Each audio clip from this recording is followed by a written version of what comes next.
তুমি জীবন তুমি মরণ, আধার ঘরে তুমি আপন, তুমি জীবন তুমি মরণ, আধার ঘরে তুমি আপন, তুমি মোদের পাড়ের তরি, তুমি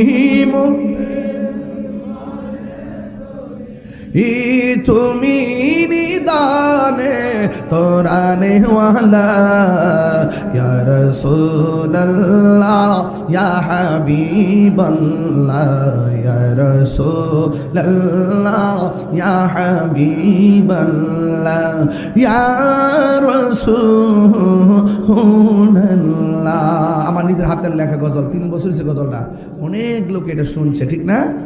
তুমি মোদের আশার আলো, তাই তো তোমায় বাসি ভালো, তুমি মোদের আশার আলো, তাই তো তোমায় বাসি ভালো, হৃদয় নামের ফুলদানিতে, হৃদয় না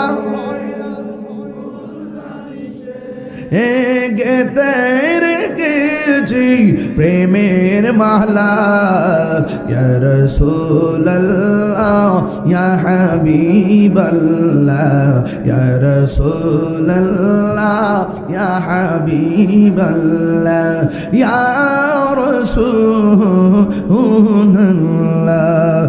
একটা জবানও বন্ধ রাখবেন না, মোহব্বতে মায়ার সুর বলো সুবহানাল্লাহ।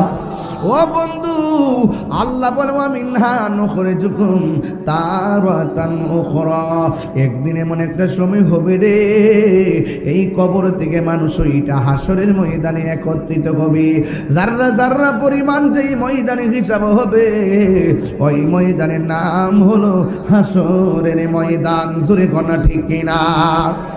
আল্লাহর হাবিব সাল্লাল্লাহু তাআলা আলাইহি ওয়াসাল্লাম বলেন, ইউহশারুন নাসু ইয়াউমাল কিয়ামাতি আলা আরদিন, হাশরের ময়দানে একটা ময়দানে সকল মানুষ একত্রিত হবে, বাইদা আফরা, এমন মাঠটা হবে রে, যেই ময়দানের মাটিগুলো হবে পুরা মাটি, পুরা মাটি, ওই পুরা মাটি হবে রে কয় কাকুর সাতিন নাকি, ওই ময়দানে কোনো উদ্ভিদ থাকবে না, কোনো গাছপালা থাকবে না, লাইসা ফিহা লামুন লিয়াহাদিন, এই সেখানে